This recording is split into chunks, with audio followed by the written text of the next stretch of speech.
Welcome into the live stream here from McCready and Siskey, powered by Rain Total Body Fuel. I'm Neal. That's Tyler.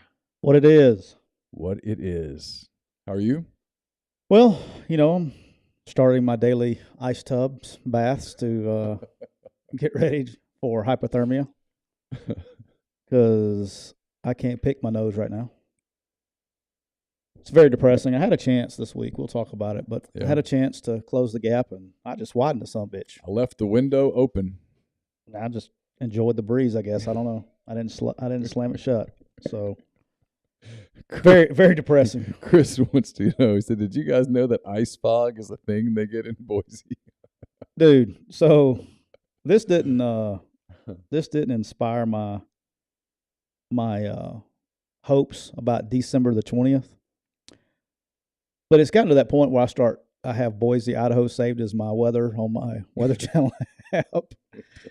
So do you want to know what the weather's going to be like this Saturday in Boise? Probably chilly. There's a cold front kind of going through nationally. It's not a good sign when you pull on the old Boise thing and it says rain changing to snow, and we're still in November. But if we hit the old daily forecast, Saturday's a high of 36, low of 18, and that's in November the 12th. So we got another month to go. One good thing is it will be a day game. I mean, cold's By still the way, cold. as of right now, Brett McMurphy has it projected as UNLV versus Toledo. Okay. Plenty of good tickets available, I'm guessing. Dude, you know what? If I can go out there, if this like some non-Quick U teams, we can go out there and get a Quick U team out of that. That'd be a great trip. That would be. That way I can leave my wife a little bit more in the old estate when I die of pneumonia when I get back. You have one more left in the estate. All right, we're going to get started here in a second. We got college coaches fired, pro coaches fired, some transfer portal stuff, and then we'll look at the results from our little competition. We'll talk about the games from the weekend past and a quick look ahead. And my guy Tyler here might have a rant in him. It's there. It's just right there. It's on the cusp. I figure I can get one out of you too. No, I'm rant free today. Okay, we'll see. Rant free. Hey, y'all hit that 45-minute mark. Okay. All right. Let's get rolling with the show. Let's do it. Here we go. Welcome into another edition of McCready and Siskey, presented by Rain Total Body Fuel.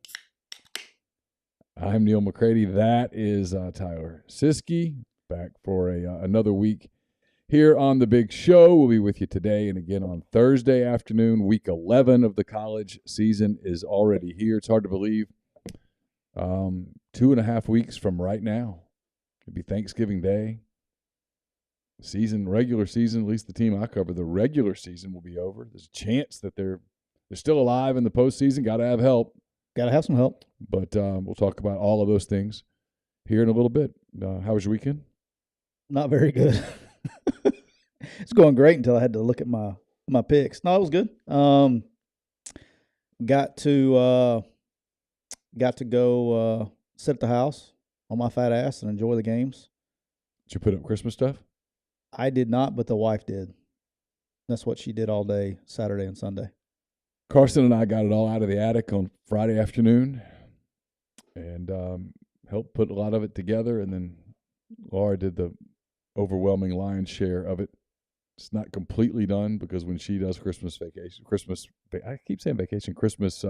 decorations, it's all in 100%. We got 2 Christmas trees put up, one downstairs, one upstairs, or she did. A lot of decorations, a lot of Halloween stuff. Big Halloween decorator. So we had to take all that down. What is your shirt? Pink Floyd. Pink Floyd, got it. I mean, if you don't know what this is at the top, then I can't help you guys out. Pink Floyd, that's like, you don't know what that, if I just did that right there, you wouldn't know what that was? Not a clue. I would have guessed like the Illuminati or something. I don't know. Oh, it's Pink Floyd, man. Do you like Pink Floyd? It's fine. It's a relaxing jam is what it is. I'm not a person who pays a lot of attention to music, if I'm honest. It's not American. And you watch soccer too. I mean, what are we doing? I know. I did watch some soccer this weekend. I did not. Watched Tottenham lost to Liverpool. It's depressing. Chelsea lost. Carson was not happy about that. Yep. So when does this World Cup start? Let's see, what's today? The 7th? I think in fact, I know the Americans play their first World Cup game 2 weeks from today. I have that bad boy. Where is on. it? That's this. It's in Qatar. That's the one that's Qatar, but it's spelled Quatar. Very good. Look at there. I'm an educated guy. Qatar. What did I say? QE. You say QU, but it's whatever. It's Qatar. I believe that's correct. Yes, Qatar. That's somewhere where I suppose it's warm. Yeah, it's quite warm. Gotcha. Yeah, it's not in the middle of the desert somewhere, right? That is correct. It's in the Middle East. Yes. Just putting up my front. Where's my Miller Lite and my tobacco? I'll be good to go. All right, we're brought to you every episode by Reign Total Body Fuel. 300 milligrams of natural caffeine, BCAAs, electrolytes, zero sugar. It's got what you need to push the limits. Achieve your goals. Check them out on Instagram at Reign Body Fuel to learn more. I think we can start telling people about what we got planned for next month. The people at Reign, bust it up. The people at Reign are pleased. Tell them the whole trip or just part of the trip? I will tell them the whole trip. Go ahead. People at Reign are pleased with us. We've done well thanks to you guys buying a lot of Reign. Every time I'm in my gym now, I see Reign. I didn't used to see it. It's a good sign. Did you see the tweets that we got? The LSU coaching staff had Reign in the press box. Oh, I did see that. And then, so I texted my man Bob and showed it to him, and Bob sent me back another text. Guess who had Reign also Saturday? Georgia Bulldogs. Georgia Bulldogs. 2 quick U clients. Quick U teams of the week. I will announce my teams of the week a little later. By the way, speaking of Reign, I'm having the cherry limeade today. It's a kind of a Monday staple. I need to order some more. I'm about out. Cherry limeade, you are? Yeah. I'm going with the white gummy bear. Yep. It's good. That's also become my Monday staple. It has. We can just repeat a few more weeks in a row. We're all good. No, I may need to change it up. I may need some True Blue or something on Thursday. So anyway, we are going to go to Boise. That game is December the 21st. 20th. Going to go to Boise. Tuesday the 20th. But we're going to leave the 16th. The comfort of Oxford here on Friday the 16th.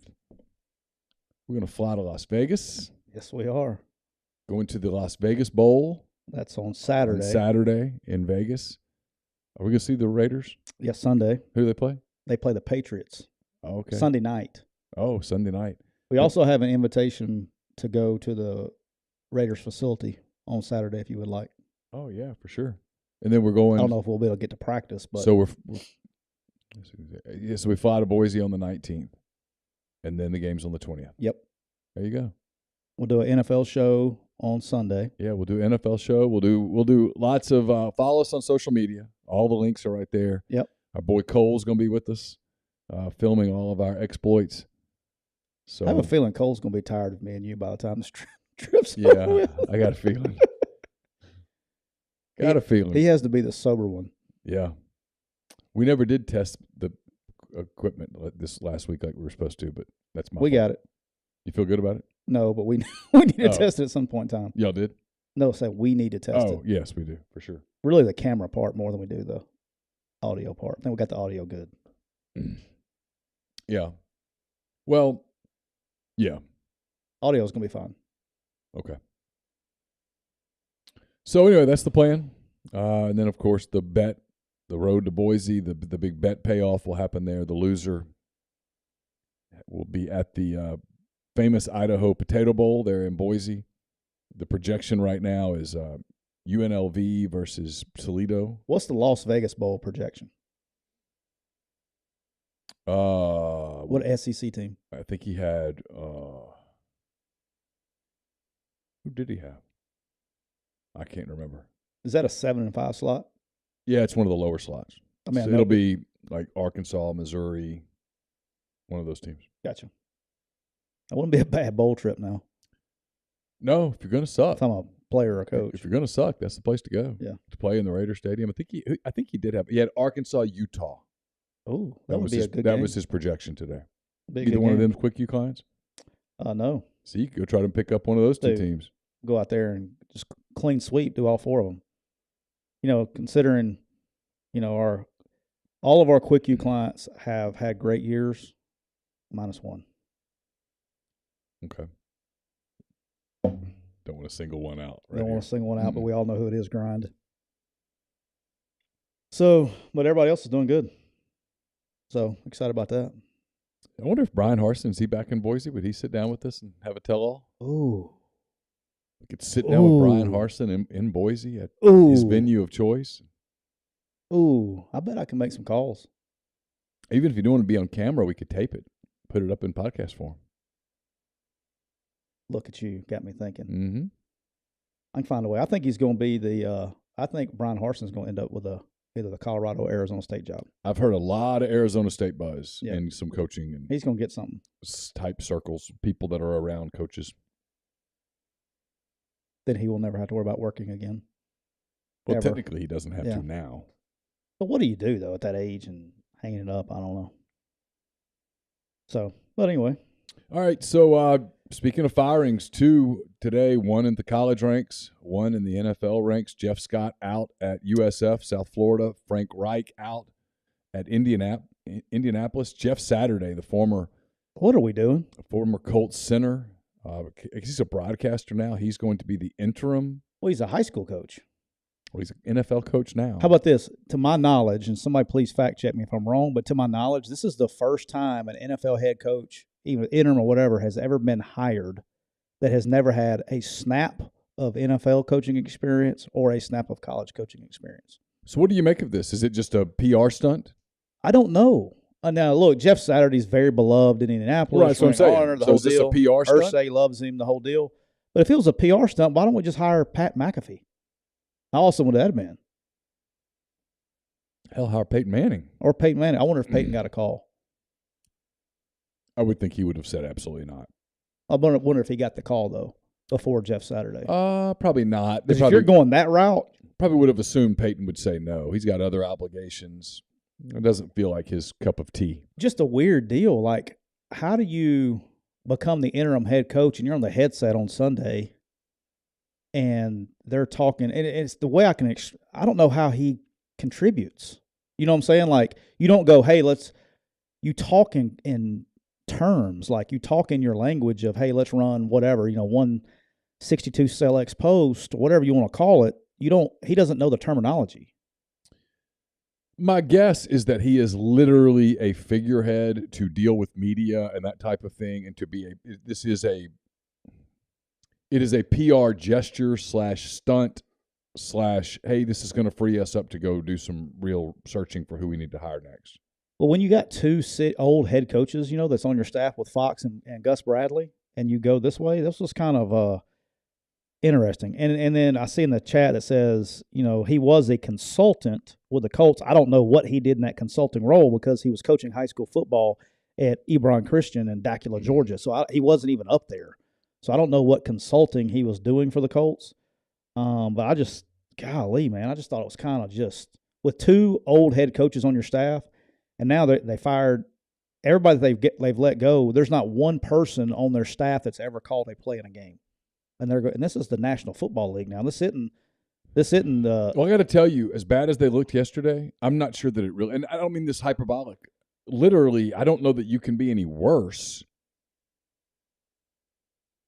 I mean, I'm with you. I mean, I don't mean that to be like a smart ass thing to say. I'm with you. I watched them yesterday. I mean, I don't know whether the game that was called was not well called or was well called or whatever, but I mean, the results couldn't be a hell of a lot worse. I mean. You got your best running back in the league, hadn't played up to par, and he's been out. Yeah. Okay, and then now you're going with a young quarterback. And your starter, they really missed. That's where it started, is they miss with Matt Ryan. I mean, Matt Ryan's kind of got a little bit of the Russell Wilson's where his past has passed him a little bit. And, he really looked a lot like Drew Brees did late in his career with his arm strength and things, late on throws. And then you follow that up with Sam Ehlinger. Go get him, kid. I mean, I don't know. Is it really – I don't know. Something had to happen because 2 weeks ago, Irsay is kind of loyal to those guys, and he kind of went after him a little bit. But I don't know. It was an odd deal to me. Any thoughts on USF? Is that even a doable job? It's a great job. It's one of the best group of 5 jobs out there. Because you're in Tampa? You're in they've been good before. What was the coach's name? They got in trouble for something. They were a top 5 team like not that long ago. You remember that? Yeah. What was the coach's name? He got fired for, is it abuse or something? I don't remember. I don't know. I can't don't know. remember. But he got fired.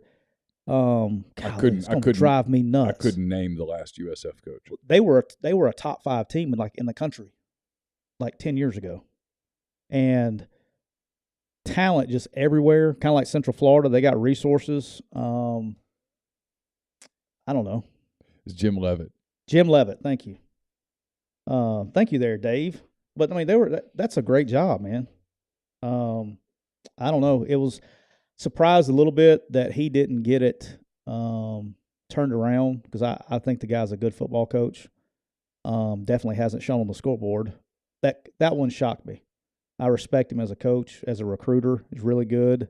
I don't know why they couldn't get it turned around, because they were atrocious on defense. They may have been dead last in the NCAA in defense. They were terrible. Offensively, they were okay. We go back to Clemson. I would. There's probably going. I mean, you don't think Dabo would take him back at this point in time?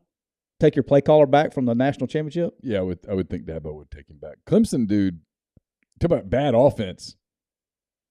Their offense was bad. Now, I'm sure you're going to give me some football coaching spin here. It was bad. I mean, there's no – what do you mean spin? Nothing. Let me tell you what Clemson is. We'll get to them in the game in a minute. Clemson is a good team without a quarterback. And the guy touches the ball every play. And if you can't be productive, it doesn't matter what the other 21 guys do. They brought him in to be what's-his-face's replacement.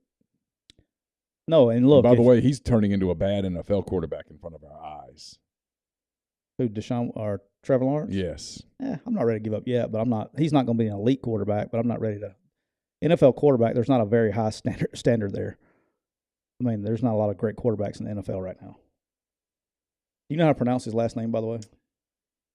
It's DJ Ungalalea, I think. Ungalalea. Got me on that one, boss. But no, I don't. They need a quarterback in a bad way, but they're not. I mean, running back, they're good. Offensive line, not very good. Defensive, they're good on defensive front. Good in the front 7, average in the back end. I watched some of their game against Notre Dame, and I know this is a one-game hot take. I've got some one-game hot takes. There's a lot of them this week, isn't there? But my one-game hot take on them is that they're fine. They'll continue to be a contender in the ACC, but their reign of their reign of being a national title contender is over. It's over. They're nowhere close to that realm. Put Bryce Young on Clemson. Yeah, I still don't think they'd be good enough. Okay, interesting. I think they would be better. Well, they'd be better because Bryce Young's world's better than DJ Ungalalea, or however you say his name. Yeah, they just need to have They just got to have a quarterback. I think they're fine everywhere else. Ukulele. Yeah, that's how I used to pronounce it. Don't laugh. But no, I think the USF job is an attractive job because they pay above average. They're in a great recruiting hotbed. A lot of students, relatively new program, 20-something years old now. So it's not like a lot of tradition. But Leavitt did a great job getting them with it. But be interested to see who gets this job because this has got coordinator written all over it. You pointed this out to me over the weekend, and you want to talk about it today. I did not realize this. It was late in the week. I get to late in the week, and I'm checked out. And by late in the week, the NCAA sort of dropped a little transfer portal. Dropped a bomb. Transfer portal bomb that could impact a lot of programs that are utilizing the portal. Yeah, so I don't know if any of y'all could even tell. I know Neal did because we talked about it after the show. My phone started blowing up in the middle of our show on Thursday. Yep.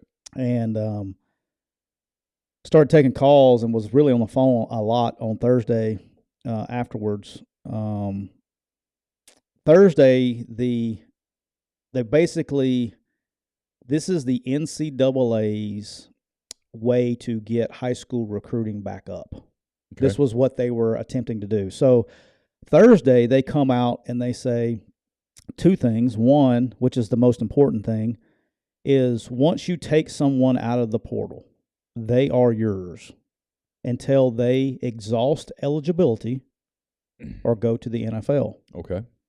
and that's very critical, is exhaust eligibility. So let's say, and they count towards your 85. When I say they're yours, they're on your 85 until they exhaust eligibility or they go to the NFL. And what that means is this: if you go and you take a portal kid and he doesn't pan out for you and he quits, let's say he comes to your place and you run him off and he quits, he cannot be on your team. He could be quit, not playing football anymore, but he's still going to count towards your 85. So you better not miss. Yeah, you better really evaluate. You better evaluate, and you better not miss. Which is going to be a real challenge in this new window coming up, because come December the 5th, it's going to be, okay, portal's open, and you're going to see this mad rush of names into the portal. And now, look, everybody's already tampered, and they've already done their homework. Right. But if there's a temptation to be like, okay, well, you know what, we really have a hole on our roster at linebacker or corner or whatever. Hey, he's there. We better hustle. You take that kid, and he ends up being not what you're wanting in your program, and he's got 3 years. Yeah. Now, the other thing they dropped on Thursday, and I do want to give the NCAA some props here in a second because I like to give them props when they deserve it. Okay. On Thursday, they come in, they say, also, with your guys that are graduating and you're done with, you can't replace these guys at mid-year with portal guys. You can replace them with high school kids or JUCO kids, but you can't replace them with portal guys. That's what got everybody in an uproar, because here we are a month out from signing day, and everybody's kind of down the road recruiting who you're signing and all that stuff, and you're telling these schools that they can't replace their graduating seniors with mid-year portal guys. It had every school in America in a tizzy because they've had these plans. And to the NCAA's credit, and it's the first time that I can remember them doing something like this, Friday morning, they had so many complaints on Thursday. On Friday morning, they came back and amended that rule and threw that out. Wow. So to the NCAA's credit, they're listening to the people who are actually making the decisions and fix that. So that part is out. But here's the key part. If you're a player, you can be Johnny 4-star or Johnny 5-star, and if you're not playing at your institution and you just think you're going to go in the portal and that somebody's going to take you, not so fast, my friend. They're going to want to know why you're not playing. Why aren't you playing? Okay, if you're a 4-star guy at a place that's not playing and you're not happy and you go in the portal, they're not going to take you. They're not going to take that risk. Does that make sense? Of course. And so all these guys that have aspirations that are being national recruits and go somewhere and they're going to leave and go to another national program, they're wrong. They're going to end up going to a Sun Belt program or somewhere lower, because nobody's going to take that chance on somebody. You cannot sign a kid out of the portal that you know is not going to be a major contributor in your program, because the high school kids don't count the same way. The JUCO kids don't count the same way. Right. So you're going to see a resurgence of this JUCO and high school recruiting across the country that you haven't seen in the last year. And that's been a big concern. Big for a concern. while. People have been like, hey, we're costing high school kids opportunities. And they have been. Yes, of and I talked to another school this morning, was on the phone, that kind of has been going the other direction. That's been taking a lot of high school kids. Yeah. And they feel like have a huge advantage over schools that have been portal heavy because of that. And the other thing that's going to be, it's already a little stinky. It's going to be a real stinky here in about 2 months. Is let's talk about portal kids that came in before this rule goes into place. So the NCAA says you've already used your one-time transfer, but what they're allowing the kids to do is transfer again, and those kids are appealing at the new institution for eligibility, and they're letting them get eligible. Yeah, I think that's coming. I think what's coming that is going to really get people worked up. And I could be wrong. I know one that will get them worked up. I think you're going to see kids who have already transferred. They transfer to a place. The coach leaves that place, and they transfer again. And my anticipation, based on the way the NCAA is ruling these days, is it's going to be not carte blanche, but close. It's going to be pro player, and they're going to grant the waiver. Because all the kid has to do, in most cases they are this smart, lawyer up, and you say, hey, I went to school X because of that coach. Yeah, and he's gone, and I want to leave now. This is going to affect my future earnings, yada, yada, yada. And I think the NCAA is going to go, okay. They don't want any part of it. No, I agree. They don't want any part of any lawsuit. And they're going to grant them. And they've already been doing that. Now, you have to file the appeal process, but that's going to happen. Now, the high school kid that leaves, there's nothing they can do about it. But that's where, because it's already happening, it's already going to happen. And this transfer portal deal is going to be insane here in about 3 weeks. Yes, I'm aware. I mean, really insane. I'm aware. It's going to be nuts. Wait till the bowl games. The bowl games is going to be like 25 scholarship players playing in a bowl game. Yeah, listen, if you're planning to make a bunch of money betting on bowl games, I think you can, but you're going to have to really be aware. Just take the points in every game. Be aware of who's playing and who's not. Oh, my gosh. It's going to be insane, man. I don't want to think about it. All right. Before we get into what happened over the weekend on the road to Boise, I want to tell you that we're brought to you by Walk-On Sports Bistro. They put everything they've got into bringing you game day with the taste of Louisiana. Dig into their mouth-watering, made-from-scratch Louisiana cuisine like po' boys, gumbo, voodoo shrimp. Plus, enjoy fan favorites like juicy burgers, fresh salads, all in front of 70-plus TVs, more than 40 ice-cold beers on tap. Let Walk-Ons take care of your tailgating needs this season as well. Inquire today about their family and friends bundles, their tailgate platters. Order online at walkons.com or on their convenient Walk-Ons app. We went to Walk-Ons Thursday night. I had the shrimp tacos. Yeah? Whoa. Good? Yeah. Beignets, shrimp tacos. Disappointing night for the Chargers. Yeah, they got beat. Yeah. They played well, though. That's what I heard. Dude, let me tell you something. There's a kid at Madison Central. Matter of fact, if we can get film in, I may make him a quick gym this week. There's a kid at Madison Central that was playing like tight end and quarterback. And that's going to kill me now. I had the kid's name in my head. Dude, like Brock Bowers Jr. Really? Yeah, like he's a dude. He looked really good. Young kid? No, he's going to be a senior. He's committed to Navy, I think. Oh, okay. But like he's legit. He's a Power 5 kid. Okay. He could play. Like those guys, they stick out like a sore thumb when you watch them play. I mean, this kid was physical, fast, tough. Good player. But they look good. Madison Central had some good-looking kids. They usually do. All right, let's get into it. The road. You got any more bills you want to pay for you? Nope. Any 45-minute commercials you got up your sleeve? We're ready. The All right. road to Boise. All right, here we go. I'll take it. I'll take it like a champ, Neal. All right, so this week on the road to Boise, my man Neal goes 4-6-1. Ugh. Left the door swinging wide-ass open. Yep. And what happened? I followed up with a 3-7-1, so I managed to lose units this week. You were down 2 units. I was down 4. So now overall you're 53-49-3 plus 5.37 units. Okay. I have now gone for the first time all year. I have a losing record because what happens? See, what happened is when you lose multiple weeks in a row. Yeah. We call that a streak. Yeah. So I'm on a losing streak. Yes, you are. It's embarrassing. I don't even know. It's really frustrating. But I'm now 49-53-3 at minus 2.97 units. So, Neal, I think we got 3 weeks left, and I'm down 8.34 units. Yeah. It is now 44 seconds on the clock, and I have no timeouts left, and I'm down by 26. So I got to figure out. I got some onside kicks I got to do. I talked to you before the show. I'm looking at a crazy money line this week.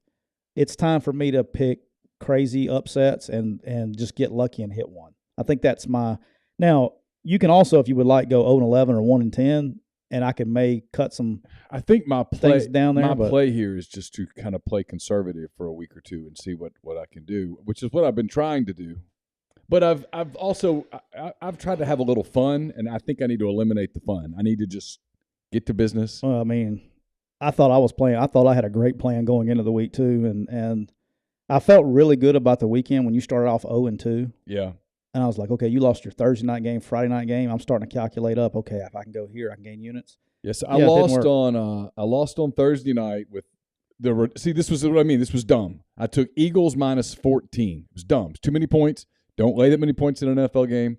Dumb rule. I violated it because I thought, I'll be cute. Eagles will blow out the Texans. And they almost did, but they didn't. So it held up. The trend held up, just so you know. I actually looked to see if there was this week, but no.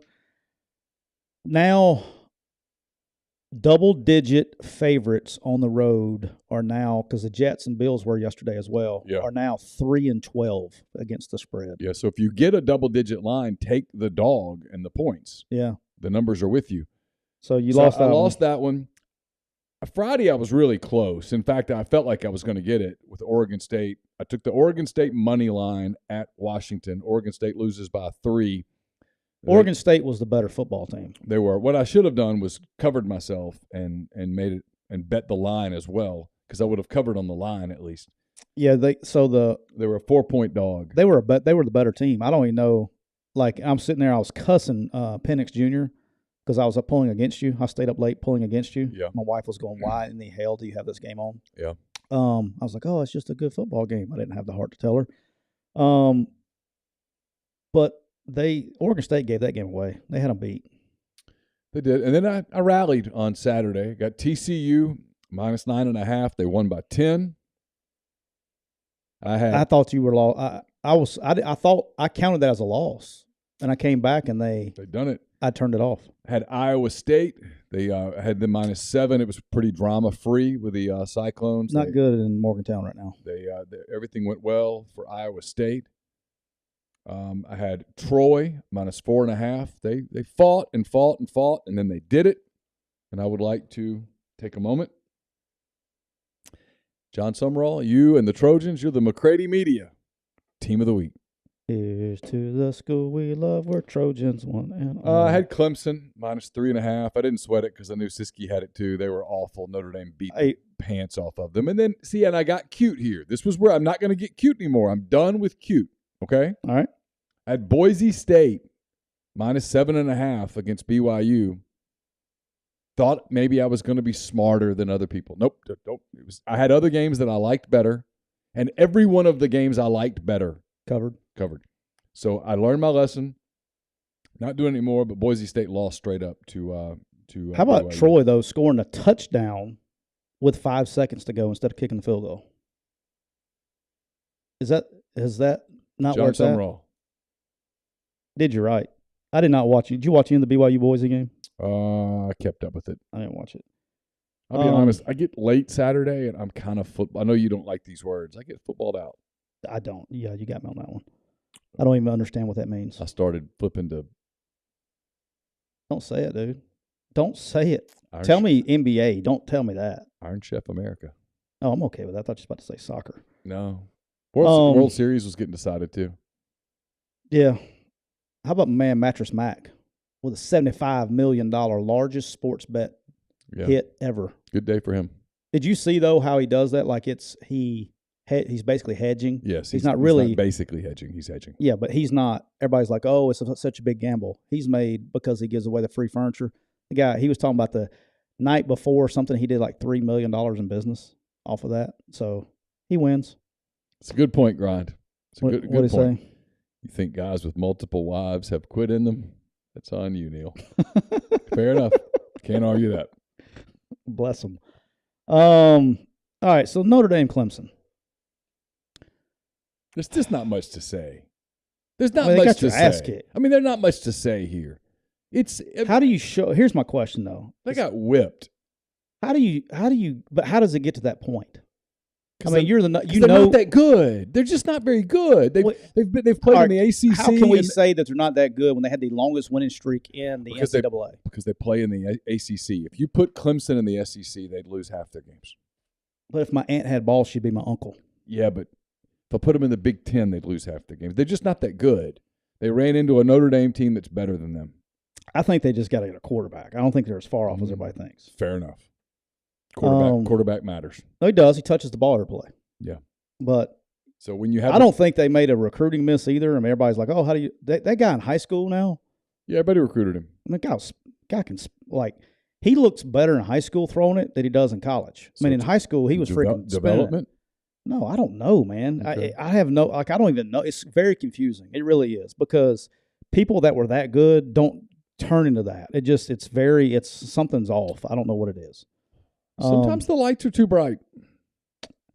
But, it's not like he played at Pinochle State. He played at the most premier high school program in America. Yeah, I don't know. That's on ESPN. It's so weird to me. I don't get it.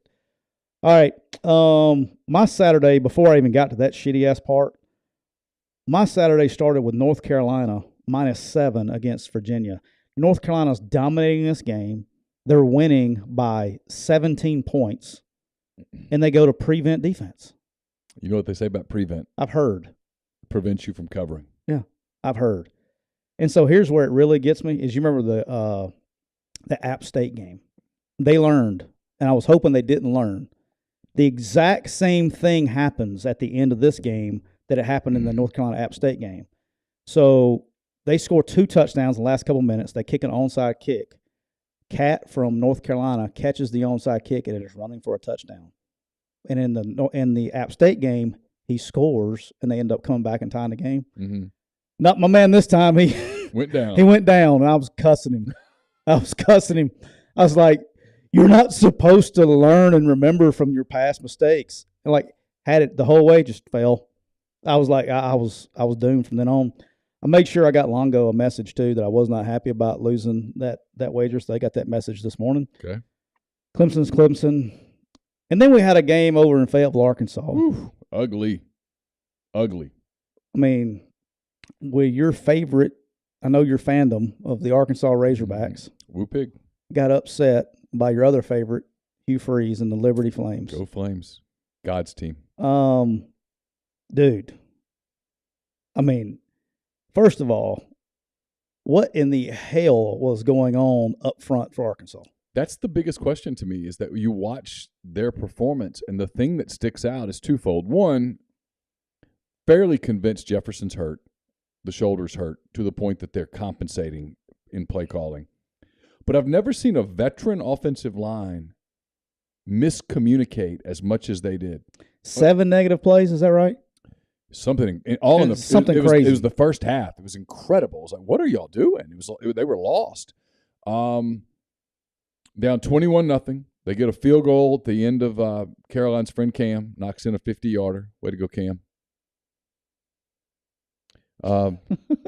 He's a friend. Knocks in a 50-yarder, makes it 21-3. Third quarter starts super slow. They block a punt for safety, 21-5. Then they kind of got going where you thought, they're going to I thought they had a shot to force overtime. They got the touchdown, 2-point conversion, got the ball back, touchdown. Was he in? No, he was not in. They got the call right. It was close. It was really close, but no. There was that one angle where it looked.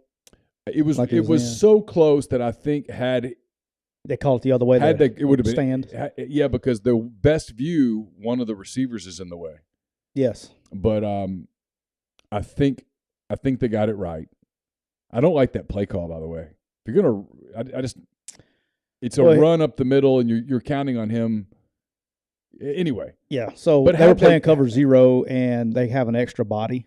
And ironically, we ran it again, or I didn't, but we had a cover 0 package. When I was with Freeze, we were running, rough shot through everybody in the country offensively, and then we went and go play Bud Foster at Virginia Tech, and he said, "You know what? I'm just going to line up and play cover 0 and come after you." And by the way, do you know how close this competition is to being completely over? I almost, for the fun of it, Saturday. On Thursday, almost took the Liberty money line. It was like plus 480. Oh yeah, she'd been done. We'd be. Well, I'm just gonna let you know. Austin Peay plays Alabama next week, so I'm just gonna let you know it's coming. No, but he ran into an extra body. I don't know if they wasn't expecting cover 0, but I saw KJ. Did you remember, like on the 2-point play, he kind of looks over, like, "Do you want me to check it?" Yeah. And they didn't, and I don't know why, but he was running into numbers. Here's my hot take from that game. It's a little informed hot take. Those are the kinds of losses that, unless you pull something off here to make that loss sort of go away, those are the kind of losses that lead into a really weird atmosphere around your job stability heading into next season, it could expedite the importance of next season for Sam Pittman and his staff. That was not a game that you lose in year 3. And look, credit to Hugh. He's done a really good job. You talking about crazy. I mean, he's a 2-point play away from being undefeated. He's done I'm not taking anything away from him, but from a talent standpoint, one team was more talented physically than the other. And to lose like that is on coaching. It just is. And so that's twice this year against those kinds of teams that they have flirted with disaster. You flirt with it enough, it's going to happen to you. And it did. And now, hey, look, there's not a gimme left on their schedule. LSU, Ole Miss, Missouri, they could easily lose all 3 of those games. They could. Not be bowl eligible. And I'll tell you, it'll speed it up.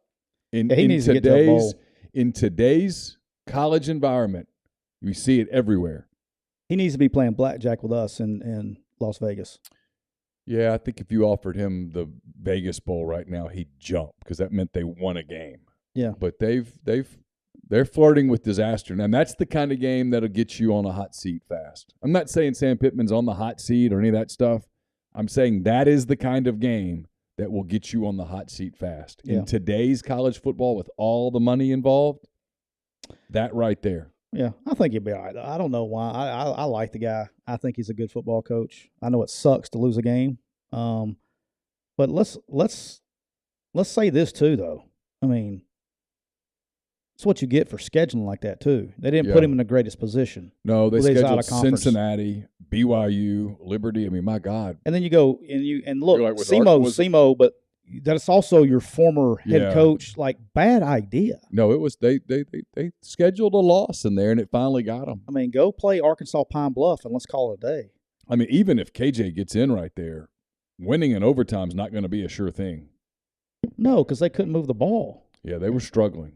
So, yeah. But, hey, kudos to Liberty and to Hugh. That's a big win for them. And where did they get ranked in the AP? I think they're 16th. Good. Yeah. I'll tell you what they are. I've got it written down here somewhere. Liberty is 6. No, I don't have it. They're up. Tulane is 16. Liberty's somewhere around 20, I think. That reminds me, I'm going to skip back over yours. Let's talk about my Troy Trojans real quick. Yeah. If a Hail Mary doesn't happen in Boone, North Carolina in week 2 or week 3 or whatever, they're 8-1. What's their rank right now? With their one loss being at Ole Miss, who's a top 10 team. They'd be roughly where Tulane is right now, 16, 17. And, I mean, dude. No, I mean, he's done a great job. John's done a terrific job. And not that we didn't bet on their game or not, but Kane went to Georgia Southern. It was Quick U versus Quick U, and that's a tough place to play. And my man LaDamian Webb had 250 yards rushing on 35 carries. Is that right? 4 touchdowns. Wow. They won 38-31. So South is. So they're technically they're both 7-2. Okay. But Troy won the head-to-head. Right. Which we thought that was going to be the championship game on the east side anyway. So it looks like whoever between those two, Troy would have to lose again, and they have like Monroe, and they only have one game left in conference is Monroe. You want to know how good Vegas is? Monroe loses by 1 point. The ULM Texas State line. I mean, let's be real here. Vegas isn't spending a hell of a lot of time on that game, right? Because there's not going to be a lot of action on that game. The line was 1.5. Texas State wins by 1 point. You're kidding me? No, I mean Vegas is damn good. Was that Monroe? In Monroe, yeah, probably. Because didn't you talk about you were taking that? I played. Or you were looking at taking I played with taking that game, and I was going to take Texas State. And Monroe wins by 1. Did Monroe win or lose? They lost by 1. Monroe won by 1. Is that right? Yes. Oh, wow. And they were. What was the final? 31-30. Oh, okay. Wow. How about that? But they won at the very end. They were actually favored by 3 at the end. Okay. Final call. I mean, before it, the Sharps were right. Yeah. Liberty's number 19, by the way, in the polls. 19. Mm-hmm. Yeah. So the standings in the Sun Belt. You got Coastal Carolina is 5-1, but here's the thing: is Grayson McCall's probably out for the year. He got hurt. So he's probably out for the year. And so you got our guys at Georgia State sitting there with 2 losses. So if Coastal can and you got a bunch. You got Georgia State and James Madison there at 3-2, and Coastal at 5-1. So that's going to be interesting to see how that finishes up. And then Troy. I need to just stick with the Sun Belt the rest of the way. I've been really good with the Sun Belt. I'm like 7-1 in Sun Belt games. Yeah, that's good. I mean, it's a good conference. I need to stay away from the Pac-12 and just sit in the Sun Belt. Sit in my comfort zone. All right, here's my next one. I'm going to try not to get all crazy on this one. And God. And here's the scary part is it's 2:45, so you know what that means. Yep. I took Mississippi State -13 against the Auburn Tigers Saturday night. And the first half looked about what I thought it was going to look like. Mm-hmm. And then State does what they do sometimes, and they just shit in their bed and then didn't do anything in the second half, and Auburn comes back. Lose that game. Let me tell you, I'm going to try not to. Lost it. Was it in overtime? It went to overtime. Yeah. They won in overtime. Okay. I'm a little pissed off as an Auburn person that we're celebrating participation trophies. That pisses me off, man. It really legitly pisses me off that we're celebrating. Oh, you came close. You played hard. No. We're not doing that. It pisses me off to no extent. We don't do participation trophies.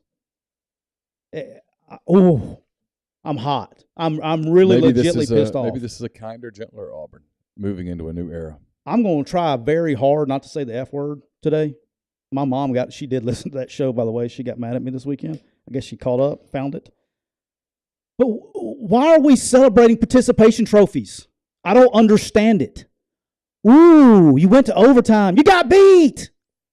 Stop high-fiving the freaking crowd because you lost. I don't understand that. You got beat. Stop celebrating participation trophies. That's not what we do. If you want to be, I'm still pissed. That was what I got out of that game the other night, is we're over there going, oh, great job.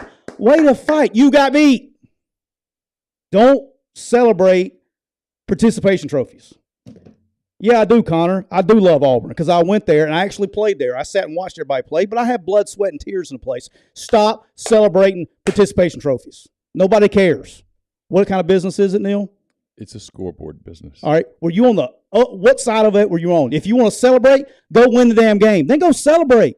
You want to be on the side that has the more points. Oh. I don't do it, man. I don't do participation trophies. Don't do it. I hate it. It's the problem with our culture today. The kids do it in some. I mean, you can be dead ass last. The biggest fight that me and my wife ever got into. Have I ever told you this? I don't believe so. All right, the biggest argument we've ever got into in our life was we were living here in Oxford when I was with Freeze the first time. Okay. Our kids were playing baseball out here at the park. All right. And we had moved and took the job at Alabama. And camps come up, and my wife says, hey, I'm going to leave because we had camps. She's like, I'm going to South Carolina early. So she left for like a month to go to vacation in South Carolina on the beach. And so I was like, my plan was after camps, I'm going to fly up there and see. I'll fly up there and do my 2 weeks vacation, whatever, when I get done. In those 2 weeks, again, we had just moved. I show up. I come home from camp one night. It's like first week of June. And there is this package on my front doorstep that's like yay tall. Okay? I'm like, what in the hell is she ordering? She's not even here. It's like 11 o'clock at night.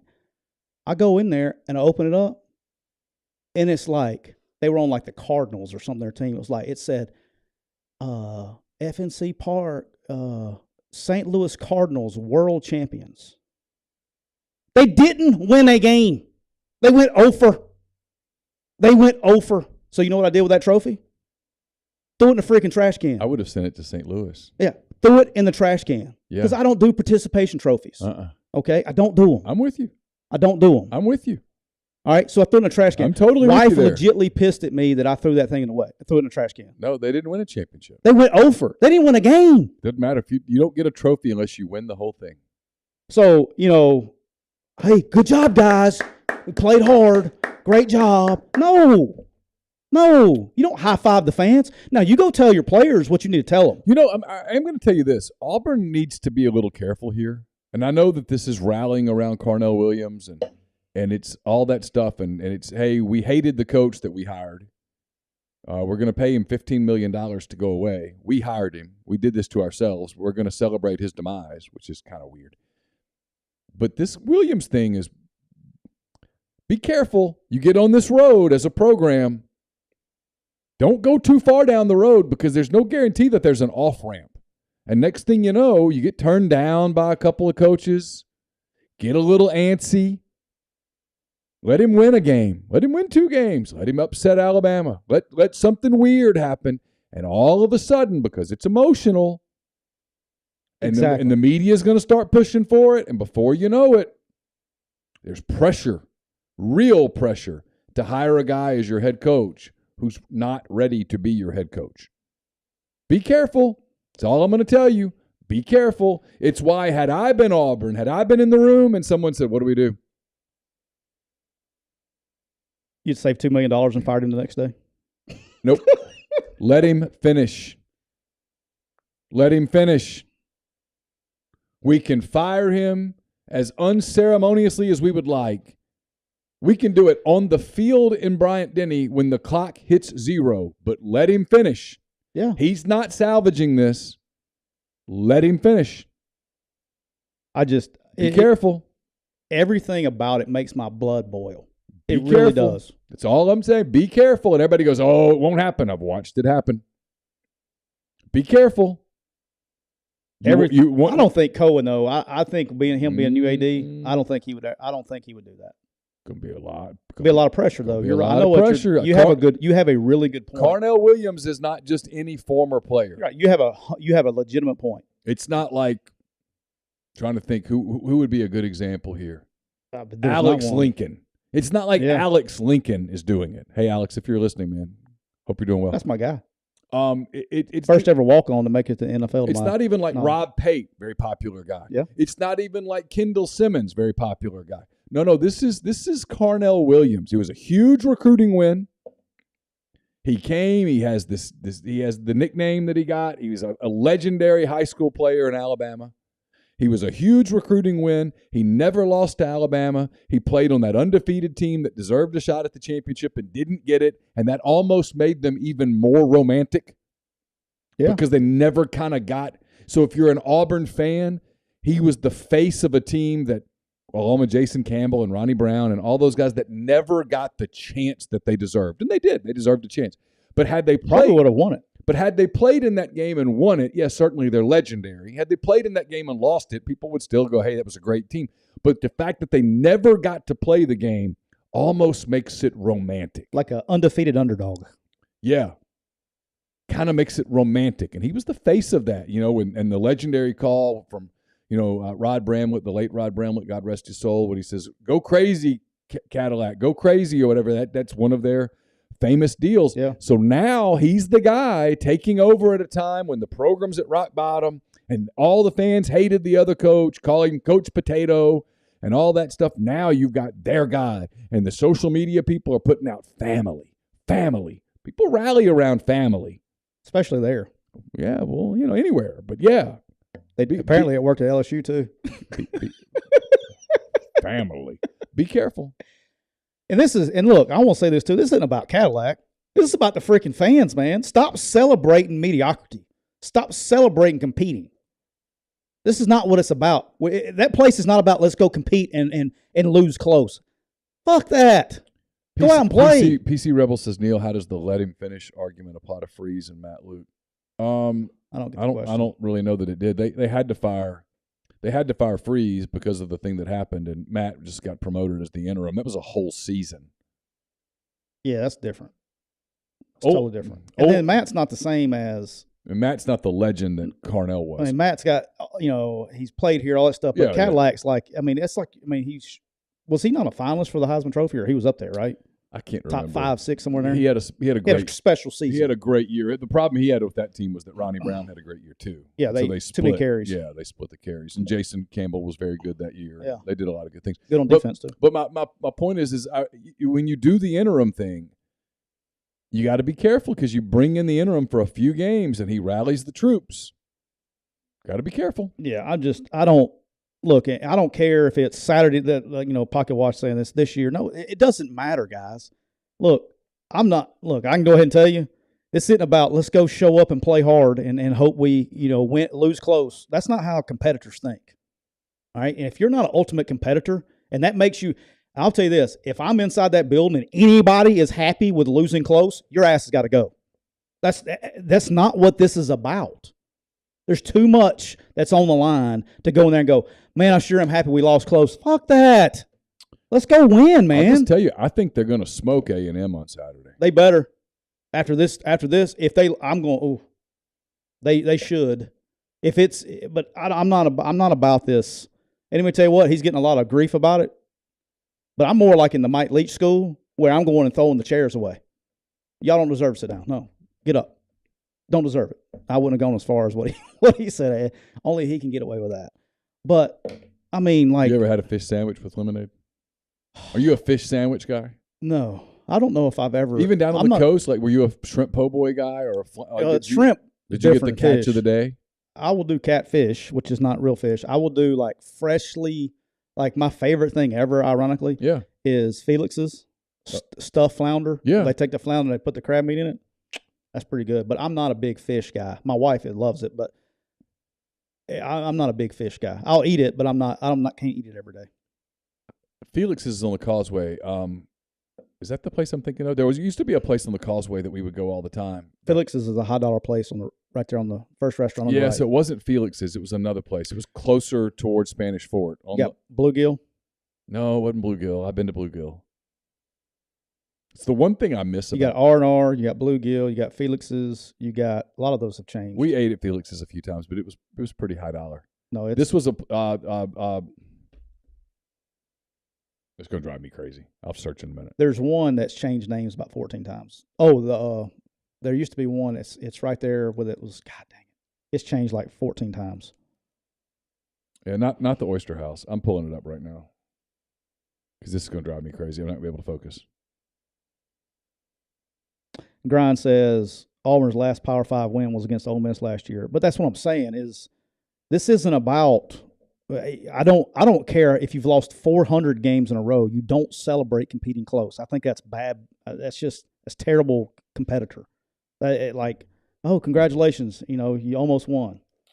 You know what almost winning got me? Got my ass fired. Almost winning did. That's true. So that I don't believe in almost winning. You either win or you don't. Is that it? That doesn't sound right. What's that? Maybe it's changed. This is like the location. Oysterella's was down there, and they've changed it a bunch. That's Cafe Del Rio. That's new. Yeah, that's new. R&R. I don't remember. R&R is the crawfish. I don't remember R&R. R&R is where they do the crawfish. Is that a new thing? No, it's been there forever. But that's big crawfish place. Okay. It is on the Causeway. Yeah, this is. I'm not finding my place. I guarantee you, it's the one that's where the Ralph. Yeah, that's what I was thinking of. Where Ralph and Cuckoo's was or is, and that one's changed a bunch. I bet you're talking about something right there. Yeah, it could be. But I don't see it. I love Bluegill. That's my favorite spot down there. I mean, Felix's is really good, but you got to take out a second mortgage to go. Bluegill, I would go sit on the porch and have. And maybe it is Bluegill that I'm referencing. It's been a minute since we were there, but we used to go. Bluegill's been different since you've been there. It wasn't there when you were there. Oh, is that right? No. Okay. Yeah, I can't remember. My place is not popping up. Ed's Seafood Shed, that may be it. Ed's Shed. Yeah, that's been there a while. Is it still there? Yep. Or it was last time I was down through. I'm finding if it's still there. Ed's Shed, Mobile. Yeah, it seems to still be there. No, moving. Will be replaced by a new restaurant. Oh. There you go. There's your Mobile restaurant. All right. Now that I'm done with that one. LSU, Alabama. Great game. Very entertaining game. If you're my guy in Dubuque, Iowa. It's the one guy I got right. One game I got right. We used to go to Ed's Shed all the time, though. It was so good. LSU, Alabama game. I knew it was going to be close. I thought 13.5 was too much. I could have looked like a guru and just gone with that money line and been setting pretty good, but I didn't. I didn't think LSU would win the game. Look, people have been. I love this. Is what I actually like about what we're doing now is people will. I mean, they're going back and everybody's talking like they've been giving Brian Kelly credit for all this time. Everybody's on the Brian Kelly bandwagon right now. All right, they get better every week. We've been saying it since the beginning of the summer. Mm-hmm. Since the beginning of the summer, I know right here on this show we've been talking about, hey, he's going to win. Da, da, da, da, da, da. I can't speak about other shows and what happened everywhere else. But look, he is a really good ball coach. He's won everywhere he's been. All right, and this is probably the worst team he's going to have. He's got this cat named Harold Perkins that may be the most impactful defensive player in this league. And that's including there's a guy named Will Anderson across the street. I think right now Perkins is the most impactful player in the league. This guy is unbelievable. And if people don't think that he wasn't the reason they won that game, when he was spying Bryce Young, me and Dave were talking about it this morning. There was one particular play where Bryce steps up in the pocket and he's going to escape to the left. He takes 2 steps and he's like, oh, shit, where did you come from? I mean, his explosion, and one time he missed on a blitz, gets up and still hits the quarterback. This guy is a freak of all freaks. And you're talking about impacting the game, and he really hasn't started playing for the last 3 weeks. Like, he had certain packages, but he's playing every snap now. Yeah. Dude, it's changed their team. It's changed their team. No, he's completely changed them. He came in, they were down 14-0 to Ole Miss. He came in, and ever since then they have been a dominant, not dominant, but just explosive. Explosive defense against Ole Miss and Alabama. Yeah. Dude, the guy's a freakazoid. And then but look, at the end of the day, I thought it was a really good call by Brian Kelly for going for 2. Oh, absolutely. It was absolutely the call. He knew, and I can tell you what was going through his head anyway. Well, he knew they were going to get the ball. If he makes the extra point, they're getting the ball next, and they're going to have to go for 2 the second time. You're going to run your play, so why not go ahead and run it? So he was running a pick play, and he knew really quickly that the officials were letting them play. Yeah. Okay, and I'm okay about it. I'm not the guy, I haven't even looked today, but I imagine there's Alabama fans upset about calls and stuff. There was a very obvious block in the back on the last touchdown, like bad, blatant, and they right in front of the official. He's looking right at him. On Daniel's touchdown? Yes. Okay. And they did not call it, which I'm cool with because they didn't call it either way, right? I'm not, as long as you don't call either way, I'm good. But at that moment, he knew that he was running that play, which was massive offensive pass interference. But look, they're not going to call it. It's a great job on Kelly's part to run that. And it was, he actually commented, I think, later that they ran that play in like 14 at Notre Dame where they got called for pass interference. But look, everybody has a version of that play in their offense, and if you know they're not going to call it, shoot, run it, and they did, and it worked. So, kudos for them. Alabama will have to rebound and come back. We'll talk about it in a second. You want to get to this NFL stuff before we move on? Yeah, we'll touch on the NFL, which is about the only place I ever do anything. Although this week I wasn't very good in the NFL. I had Dolphins -5. They did not cover. They won, didn't cover. Had Falcons +3. They pushed against the Did you watch this game? I watched some of it. I got more into the Vikings game, and I was watching the Dolphins game. Did you see what happened at the end? No. All right, so the Chargers are driving down to kick the field. Game's tied. They're in field goal range. And Eckler fumbles, and Atlanta picks the ball up and runs it back to midfield, and Guy is running down the sideline. So he's going to get in field goal position for the Falcons to actually win. And he just fumbles the ball. He just drops it on his own. San Diego recovers it around midfield, gets about 20 yards, and kicks the field goal. Like the same thing that happened to them last week, turn around and bit them this week. So I guess it's 50-50. But Atlanta should have won the game, and they didn't. I had Vikings -3.5. They didn't do what Troy did. Yeah. They had 2 shots at it and didn't score a touchdown, kick field goal. I was hopeful there, but got me too. My team, the team that I'm obviously Neal's team now. The McCready Media NFL Team of the Week. Team of the Year probably for you. Seattle Seahawks just continue to be good to me. I love you guys. Geno Smith. Dominating performance. DK Metcalf. Tyler Lockett. Kenneth Walker. Running the ball possessed. Pete Carroll and the gang. Everybody listen. Hey, I love you. We're all together. I just want you to know that I was with you. I never wavered on Sunday. I think they're underdogs this week. I already looked. I was like, Neal's picking the Seahawks this week. Oh, I'm getting points? I think you're getting points this week. I don't remember who they're playing. I'll look it up. And then we talked about the Eagles game, whatever. That was my bad. Philadelphia, I don't hold it against you. It's totally my fault.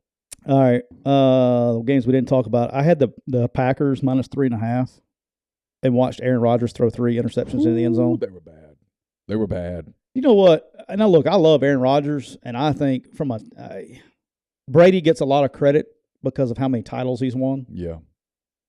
But I could make an argument with you that Aaron Rodgers has been the better quarterback because he hasn't had any talent around him and what he's done. Yeah, but his Father Time has his accuracy. And then here's the thing: is I'm cool, and you see Brady do it too. Sometimes you mess up. Sometimes you can't say it's my bad. Hey, I screwed up. But it's always everybody else's fault. Deflecting blame is a sign of weakness. So they screwed me on that one. Patriots over the Colts was free money. That was my favorite bet of the week in NFL. You nailed that one. Colts are just anemic on offense, especially with Sam Ehlinger. Do you know they went almost – I don't think he completed a pass in the first half. It was crazy, some crazy stat. I glanced at it. I was watching the Bengals a lot early. I'm mad at myself too. Here's my anger at myself the game that I really liked was Bengals -7.5, and I didn't do it in large part. I didn't do it in large part because of fandom and stuff. It's a dumb thing to do. Just go with it. Joe Mixon, I think, had to set a fantasy record yesterday. Had 5 touchdowns, like 221 all-purpose yards. He's playing. I know when I looked last, he had 57 possessed. points. Yeah. And then I had the Titans +12.5 last night. And, hey, Malik Willis actually played semi-decent last night. Didn't get him beat. Yeah, he was okay. But, dude, the Titans don't get enough credit on defense. Well, dude, Jeffrey Simmons is a grown-ass man. Here's my other hot take is we are all desperate to give the Chiefs and the Bills the AFC title, and I think yesterday should be a reminder that there's still some other teams out there. There's still more to go. We need to back off that narrative. It's premature. Yeah, dude. Derrick Henry's playing as good as he's ever played, and their defense. Jeffrey Simmons is a dude. Jeffrey Simmons is a stud of studs. He is. All right. So, hey, real quick, because we're going to talk the college games. Yep. Here's the NFL slate for this week. It's really interesting.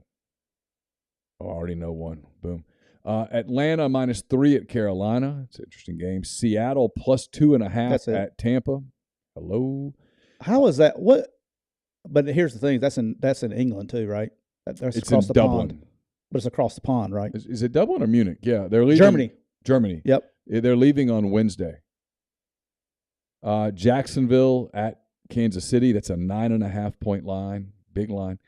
Minnesota is at Buffalo. Minnesota getting 7.5 at Buffalo. Interesting line. Houston is Allen's hurt too, by the way. He's going to play, but he's hurt. Houston is at the Giants. Houston a 6.5-point dog. Denver a 3-point dog in Nashville against the Titans. Cleveland a 4-point dog at Miami. Miami burns me every week. I've got to stop. Detroit getting 2.5 at Chicago. That's an interesting line. Saints giving 2.5. That line will probably change because the Saints play tonight. Saints at Pittsburgh -2.5. What is it at tonight, by the way? Because I'm going to bet on it.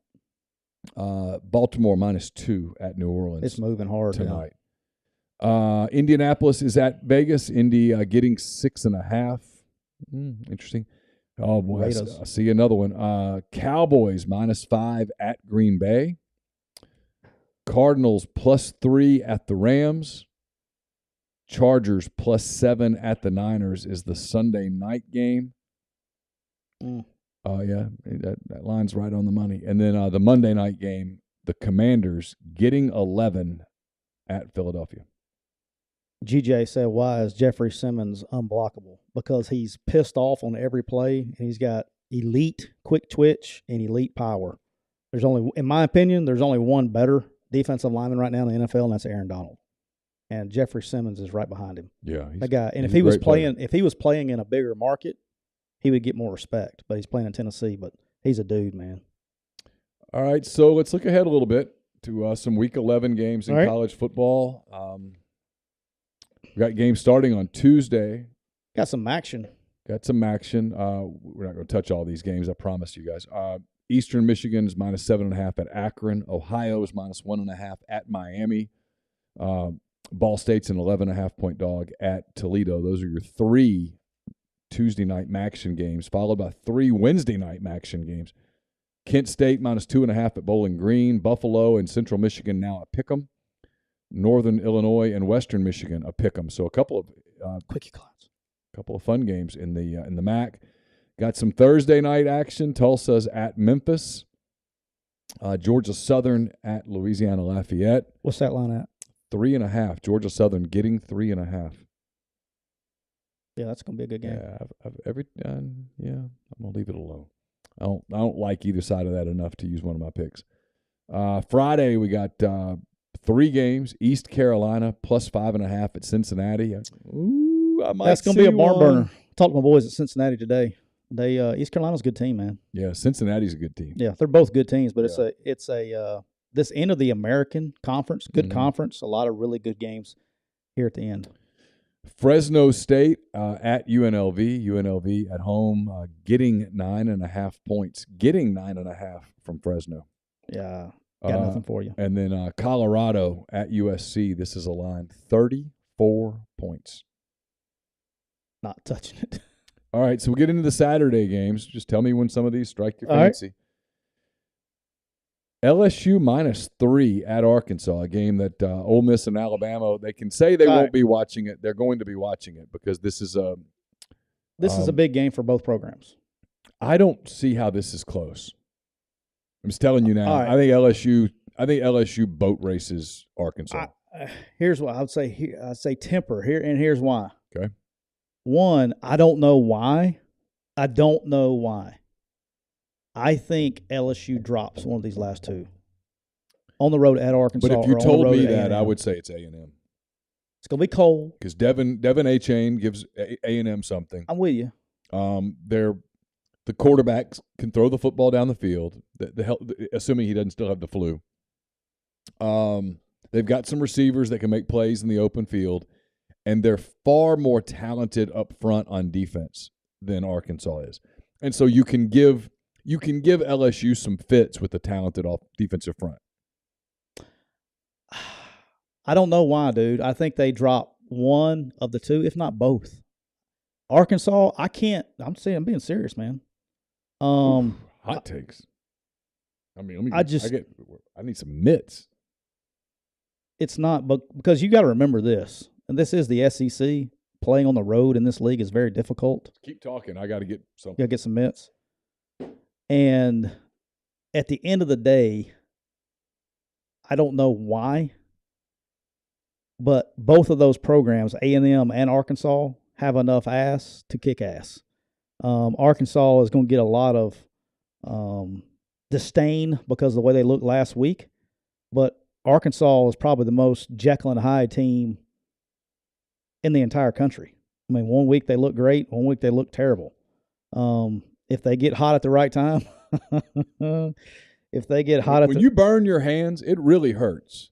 You don't think there's any way they lose a game? When you burn your hands, it really hurts. And I'm not playing with that. I've done it before where you forget that the oven's hot, you forget something and you do it. No, I'm got the good mitts. Here's the thing. Protect myself. Here's the thing is It's easy, if you don't remember anything else I ever say, it's easy to get to the top, but it's harder to stay there. And if Arkansas has character at all, they're going to come out and compete this week, and they have enough ass to kick ass. Now, will they win? I don't know, but I think LSU drops one of these last 2. I do. SEC games. I don't know why. They'll be favored in both. It's a weird league, man. And it's not that weird. It's pretty weird this year. Who else you got? Whew. I broke that down while you're getting your oven mitts. Okay. I'm kind of impressed that you have matching oven mitts. You ever use two of them? My wife? Yeah, but you use 2 oven mitts when you take stuff out of the oven? If it's going to be some like big Pyrex dish full of like jambalaya or something, yeah of course. I just go mismatching if I have to do 2, but I'm looking for because I know people are talking about the weather. It's going to be like high of 44, low of 21. I've already looked. Yeah, okay. So I've got sunshine though, no rain. Got Fayetteville, Arkansas, 11 high of a.m. 46, low of 23. But the game's going to be during the day. But it's going to be 11 o'clock in the 40s. It'll be 11 o'clock in the morning. When So they get there, it'll be 42, 43. It'll warm up to 46. It'll be in the high 30s, low 40s when they kick it off. They're not dying. No precipitation, 0% chance. Sunshine. Sun keeps you warm. I'm just letting you know, one of these two games. And you don't think you got two fan bases for this 2:30 game that's going on Saturday. You got two fan bases that are going to be losing their mind if Arkansas is winning by the time or wins by the time kickoff starts. Yep. It's not happening. You don't think, huh? No. Nope. Nope. Okay. Nope. I'm just saying. Notre Dame at Navy. Missouri, a 21-point dog at Tennessee. I think I'm going to lay the points. Oh. I wouldn't touch that. Why? Because that Tennessee's still a really good team. They just ran into a buzzsaw. But you wouldn't take Tennessee minus 21 points? No, because if you told me Missouri, who's been hanging around in every game, they just hangs don't, around. I'm with you, but they just don't score a lot, and Tennessee can and has to. Yeah, what if Tennessee a little flat getting off? I don't think they would be. Here's one that I don't hate. All right. Kind of weird in Morgantown. I don't hate Oklahoma -8 at West Virginia.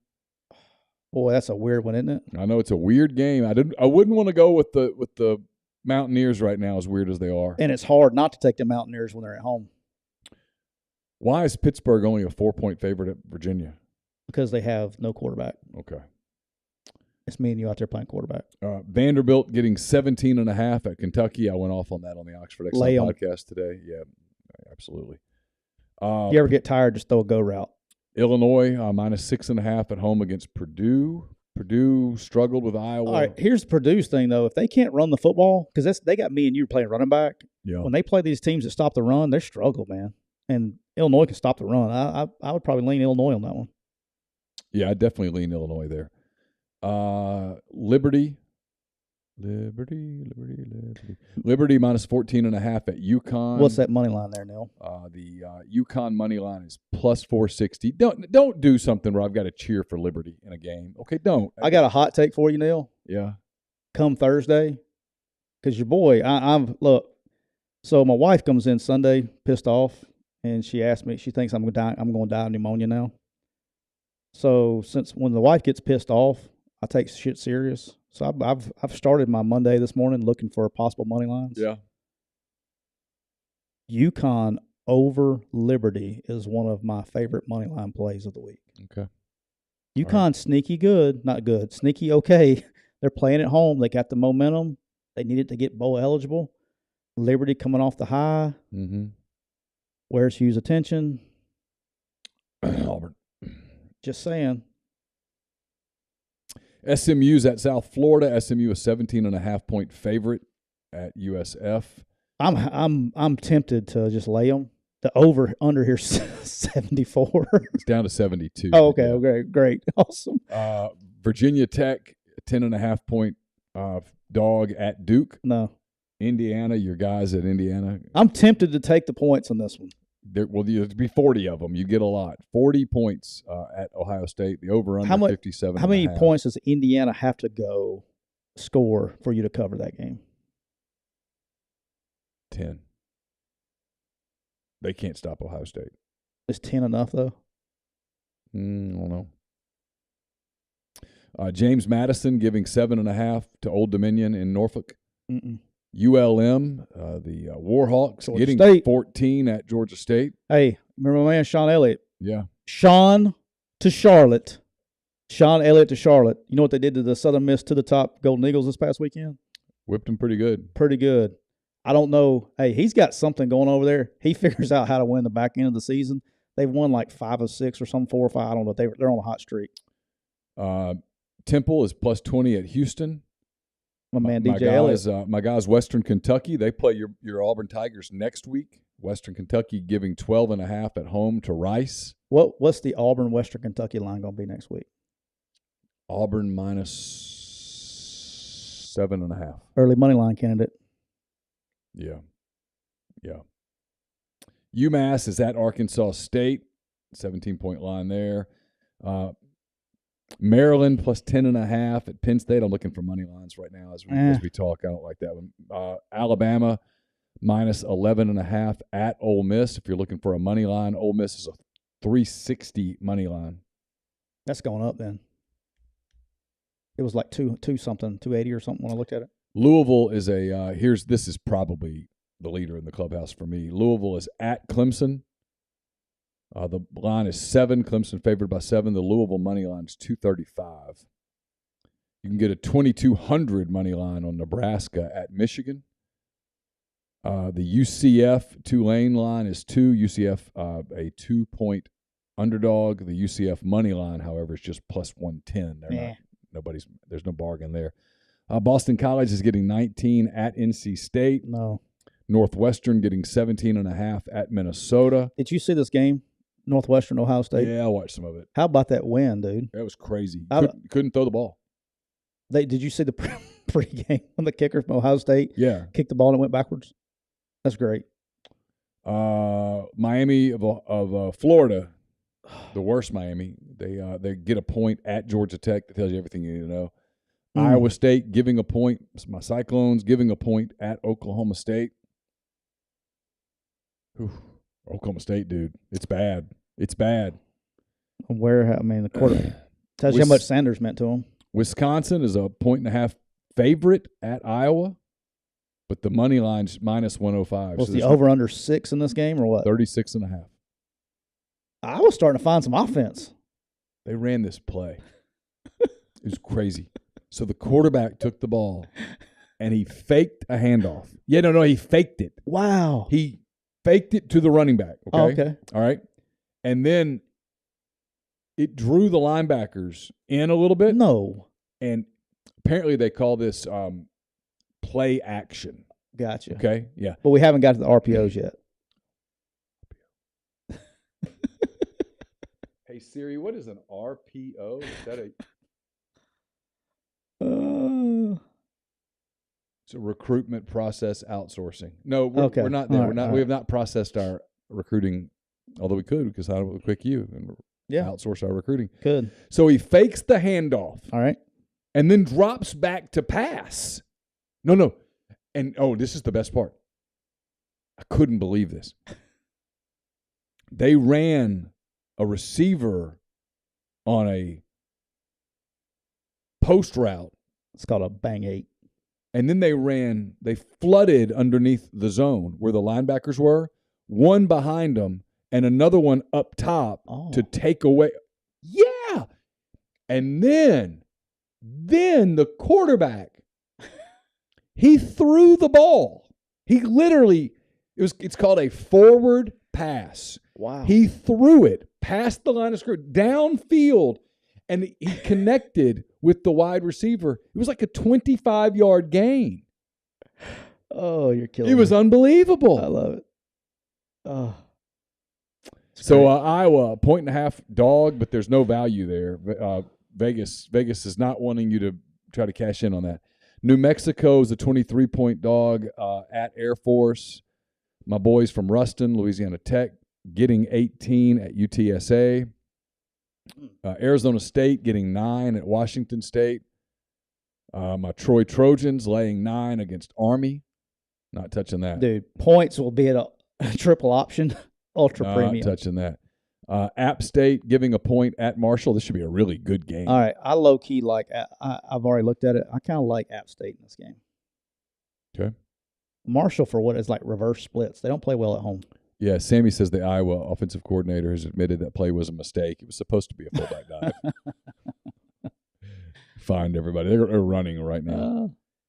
Let's see what else we got. Charlotte getting 10.5 at Middle Tennessee. Yuck.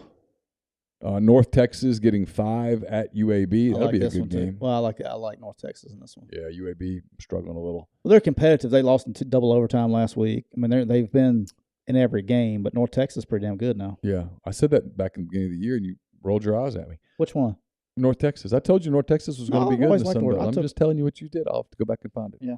South Carolina. Here's one. South Carolina getting 7.5 at Florida. You like the Gators big here, don't you? I'm taking the Gators in this one.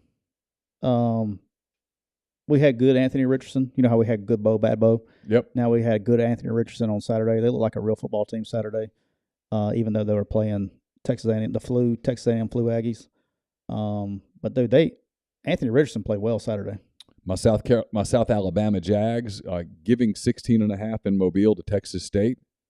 That's a little big.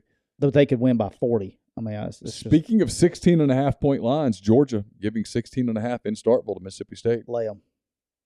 Agreed. Lay them. Because if you can't, the thing that's killing State right now is running the football. Heisman frontrunner Bo Nix and the Oregon Ducks laying 13.5 at home against Washington. How's Grind handling Bo Nix being all this Heisman conversation? Probably hurts. Hey, I got to give him to it, though. He's rallied since week 1. Kansas State +3 at Baylor. Good game. Good game. Kansas +4 at Texas Tech. Good game. Got some good. Big 12's been entertaining this year. They're just solid, man. Everybody's the same. Wyoming is at Colorado State. FAU is at FIU. The Owls giving 16 on the road. TCU in Texas. Game days, big game. TCU -7. Line surprise you here? At Texas. A little. You could have got me with 3. TCU has been playing with its food a little. TCU has been playing with the fire without the mitts. They're gonna have to step up a little this week, or I think Texas gets them. Yeah, I mean, Texas is kind of like Arkansas a little bit. You know what I mean? Yeah, a little bit. They show up, sometimes they don't. North Carolina getting 3.5 at Wake Forest. I don't hate this game. I'm just letting you know right now is North Carolina Tar Heels are sitting here like 8-1, cuz. Yeah, I don't hate this. I'm going to get a 150 money line on this. Nice, easy play. Texas A&M, the money line's just 110. What's the over-under in that game? 76. I knew it was going to be high, but damn. Yeah, Texas A&M's at Auburn. Texas A&M getting 2 points on the Plains against the Tigers. Over/under's 49. The money line for the Aggies is just 110. I'm not touching it. Here's an interesting game because Coastal Carolina lost their quarterback. They got to play Southern Miss. Where's it at? In Coastal. It's 11-point line. The money line of Southern Miss, if you're looking for a value buy, is 330. I haven't watched enough of them. Florida State's at Syracuse. The Seminoles, a 7-point favorite in Syracuse. The Syracuse money line, 210. Well, they fell fast, didn't they? Yeah. Cal is at Oregon State. Oregon State giving 14. If I play on a Big Ten game, this is probably my game. Stanford is +24 at Utah. Arizona +19.5 at What's UCLA. the money line? Stanford, Utah money line. 1,100. Yeah, Stanford's not beating Utah. Well, you said they wasn't going to beat Notre Dame either. That's a good point. Boise State, after burning me, they go to Nevada. They are giving 21 to the Wolfpack. San Jose State's a 2.5-point favorite over San Diego State. And then finally, Utah State -11.5 at Hawaii. That's your games for the week. Yeah, I talked to Utah State this morning. They got it going. They got to go to Hawaii. That's got to be a fun trip, huh? Yeah, and Utah State, by the way, is -11.5. Yeah, I'm not picking Hawaii. The money line there is Hawaii +360. Money line on San Diego State's +115. If you want a big money line, Nevada is +950. What? All right. So, what's your gut? Alabama show up or not? Look, I think Alabama shows up. But I have a difficult time believing that a team that spent the offseason motivated by losing the national championship, spent the season believing they were going to play for a national title, that's off the table now. They're not realistically playing for a national title. I guess it's conceivable that they could talk themselves into it, but they're not. And I don't think Nick Saban's going to sit there and lie to his team and go, hey, we can get back in this. No, he would have mentioned it today. He didn't. So I think they show up, but I don't think they have. It's a team, you told me earlier today, it's a team that's played without edge all year on the road. And I don't think they're going to suddenly find that edge. Now, I don't think this is a great matchup for Ole Miss, obviously, for a number of reasons. But you're catching them right. But you're catching them at literally the right time. Maybe. I don't know. I mean, here's the thing, right? How much pride do they play with? And how much just can't get back up is it? They are, at the end of the day, humans. Yeah. You know what I mean? I say that all the time, and people get irritated with me, but sometimes we forget that these are kids and that they woke up on Sunday after a long night in Baton Rouge, a disappointing night. They woke up on Sunday with, we're not going to win a championship. It's the first time we're not going to play for a championship. First time in the regular season since 2010, by the way. It's a long time. I mean, it's why, look, if you're looking for a value play, Ole Miss can run the football. Lane is known for his scripting. If you told me that Ole Miss got out to a lead and Alabama just kind of couldn't ever really fully answer the bell, I'd buy it. I think it's a bad matchup for Alabama. I mean, for Ole Miss. I do too. If Alabama shows up ready to play. They've really, and you asked me this question earlier today, they've pretty much been the same team regardless, home or away. I mean, like, they just haven't had that edge all year. Does it change now? I don't know. I would think they show up and play. I do.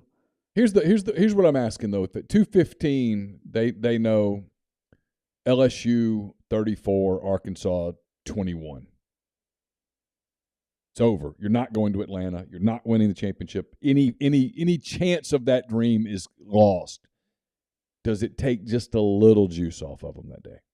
You've been inside the building. I would say no. Okay, I coached in one of these games before when we got the kick 6 year, and we had to go to, but it was a month of it. You know what I'm saying? Like, we had a month of agents, had a month of, I'm going pro. You know, this is before people were opting out. They weren't opting out, but the preparation wasn't there. The practice, same juice in practice. The thing that kind of, what happened in that bowl game? We got our ass kicked by Oklahoma. Yeah. You know, the thing that probably, he has said it, I think in damn near every press conference he's had for the last month or 2 months, is the way they're preparing, the right way to prepare for the games. And that place is different. And I tell people this all the time. I used to tell recruits this. Look, that place is not for everybody. It's not. You got to be a different breed to coach there. You got to be a different breed to work there. You got to be a different breed to play there. Because it's not snow clouds, bunny rabbits, and My Little Ponies. The practices are very difficult. But they, iron sharpens iron. I mean, we used to joke where the best game in college football was period 4 on Tuesdays. Was the best college football game that went on. Because it was good versus good. Right. I mean, there's some dudes out there now. Yeah. You talking about when your running back room was T.J. Yeldon, Kenyon Drake, Derrick Henry, and Alvin Kamara. Inside's pretty fun to watch. Oh, and you got Amari Cooper out there. Yeah. It's pretty fun to watch team good on Tuesdays at period 4. But he keeps saying this. I haven't been there. I haven't asked anybody, but the practices were tough. And I remember Austin Shepard one year. He was our right guard, and we were playing Mississippi State. And we were beating them pretty good, but it was like 31-10 or something. And he comes off the sideline. I said, "You good?" And he started laughing. He says, "Am I good?" He goes, "We've played 60 plays?" He says, "Hell, I go 250 plays on Tuesday." I mean, he goes, "Game day's an off day." And the way we practiced has been criticized a lot, even by some assistant coaches that have been through there, because we felt towards the end of the year we were wearing each other down so much. Yeah. But at the same time, there's an edge you develop from doing that. Sure. So it's kind of a catch-22. I don't know if they've changed. I don't know. But it comes down to preparation. But to me, if Alabama shows up and is Alabama, then I think it's a bad matchup for Ole Miss. But Ole Miss is catching them in the right time.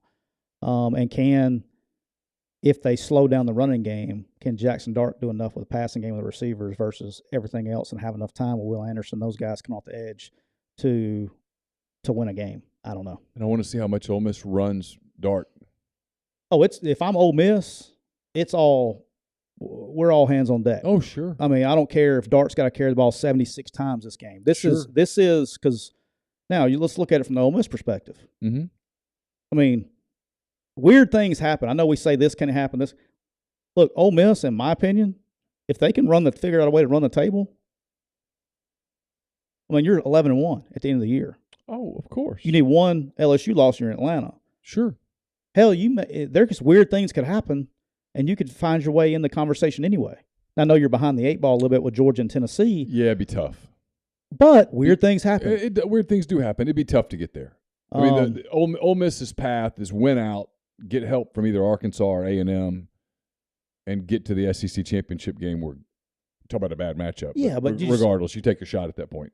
But all that being said, I mean, it's all hands on deck, man. If the kicker's got to run it 46 times, whatever we got to do.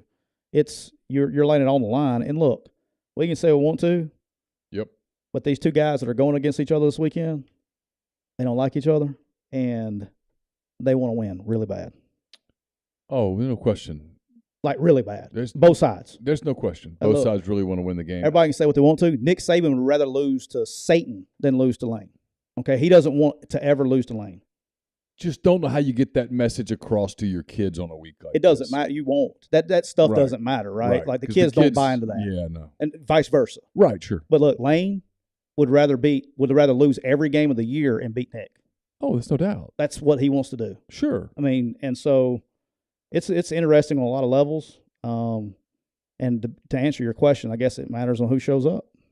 I think if Alabama shows up, I think Alabama wins. If Alabama doesn't show up and Ole Miss plays well, I think they can win. There's no reason that you don't know. I mean, I think Ole Miss will show up. They're going to show up. Yeah. Now, the one thing that could happen for Ole Miss that the moment could get really big is if the opposite of what we just said was true. If at 2:15 it goes final and it's Arkansas 34, LSU 27 or something, right? Where all of a sudden, holy shit, we're playing in a national quarterfinal game. In that moment, it's big for both teams. Yeah. I mean, for Alabama though, LSU would have to lose again. Yeah. That's why credit to Saban. He's not standing up there doing there's a way. I mean, he know the odds are there's a clear path for Ole Miss to get there. The odds are LSU's not losing both of their remaining SEC games. Yeah. There's no point in playing that game with your kids. Yeah. It's going to be it'll be interesting. I think it's going to be what's the line, 11.5? Yeah. I mean, I don't even think that's a good line. I don't think it's anywhere close to 11.5. I think it's either Alabama by a bunch or Ole Miss is. It's not even. You know what I'm saying? Like I don't think. I'll be honest. I won't do it because it's an SEC game. But if I had those games, the Ole Miss money line. It's almost like I would play that or I wouldn't play it. Yeah, the Ole Miss money line would be on my list of games to think about because I'd be like, look, either Alabama's going to win convincingly, 17 points or whatever, or if it gets fourth quarter and it's super close, I like Ole Miss. Yeah, I'm with you. I'm either playing the money line or I'm not playing it. Yeah. Does that make sense? Yeah, for sure. I'm not picking Ole Miss to stay within 7 and cover the spread. Yeah, I don't see that. If I'm picking Ole Miss, I'm going all in on the money line, and if I'm picking Alabama, I'm picking Alabama to win 17 points because Ole Miss can't block their guys off the edge. And I think you'll know really, really early if Ole Miss can run the ball effectively in this game, they will have a better than a puncher's chance of winning the game. The game that I'm suddenly interested in, because all of you guys keep doing this, I think the people in the stream are doing it with their hearts. This Arkansas is going to do you a favor against LSU. There was just no sign of that life last week from Arkansas. I have to admit I'm kind of on the stream side on this one. You're cheering for it emotionally.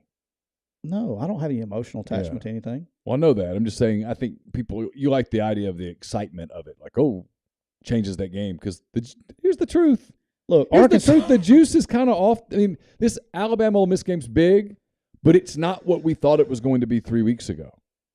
3 weeks ago, we thought this could be this monster game, man. I mean, 1 week ago. Wow, this could be this huge game. And it's not. It's still really big, don't get me wrong. But game day was coming. Game day's not here. But you got SEC Nation, Neal. Yeah, that's awful. It's the worst show. I'm going to tell you, Sorry, I had to. Show up at my house on Saturday morning and that show's on. Seriously, in that moment, I want you to do two things. Okay? Call 911 and then help me. Because you're going to look at me and be like, all right. Start blinking? I'm going to be blinking at you like, help me. SOS? Yeah. It's going to be, you will know that I am being held against my will. And that somebody, maybe behind the chair, up in the ceiling, somewhere, someone's got like a gun pointed at me. Because that's the only way I'd watch that show. Yeah.